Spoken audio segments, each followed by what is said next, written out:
Alright, so what we have here is a MacBook power adapter, 60-watt power adapter, and it has a problem. The cord right here is basically has become damaged. So as you can guess, the MacBook doesn't charge anymore. So following the guy on YouTube, what I did was I actually YouTubed how to open the mag adapter, and he actually cut it open using a rotary tool. So here's where we cut all the way around using the rotary tool,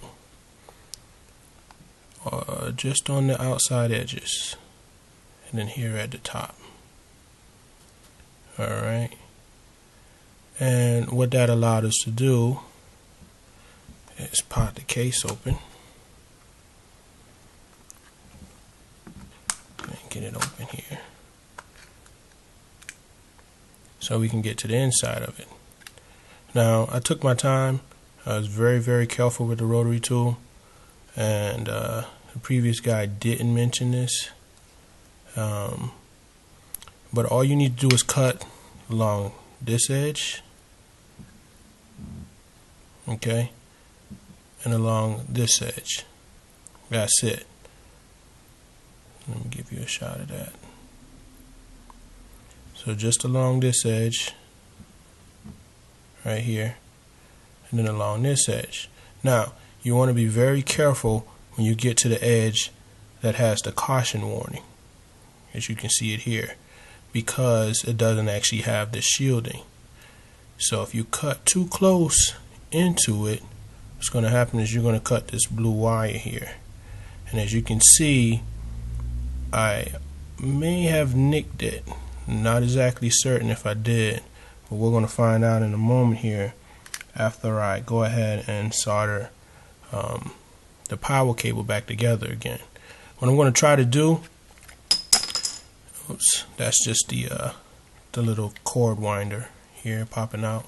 As a matter of fact, let's take those both out. And what I'm going to try to do is I'm going to try to salvage this this strain relief here, so I can use it. Inside of the YouTube video, they actually used a ribbon IDE cable and use that. I'm going to try to salvage this and use it. I have some super glue. It's lasted for a while here. What's my my MacBook is 2006, and so it's what, 2011 now. So it's lasted a long time. So I'm hoping that I can salvage it and use this, so I can try to get it back to, you know, looking as nice as possible. Of course, form over function is what we're looking here, or actually function over form is what we're looking for here, but you know, we can make it look good. That's even better. One thing to note is here along the edge where the duck head goes, it's actually glued right along this edge. So if you have the mag adapter sitting like this, once you cut it all the way around on this edge here,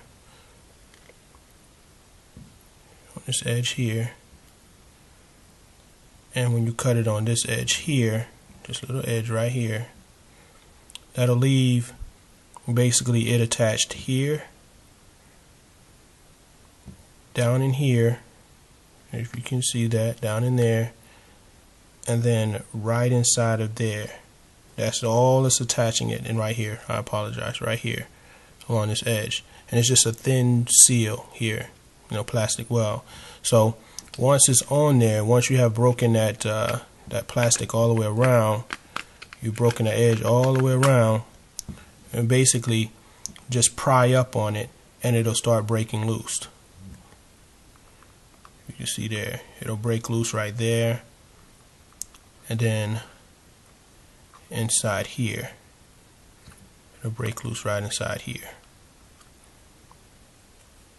I don't know if you can see that there.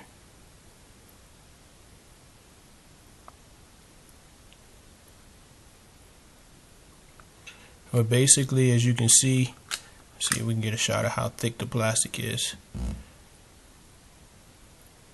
That's basically the thickness of the plastic that you're going to be cutting there.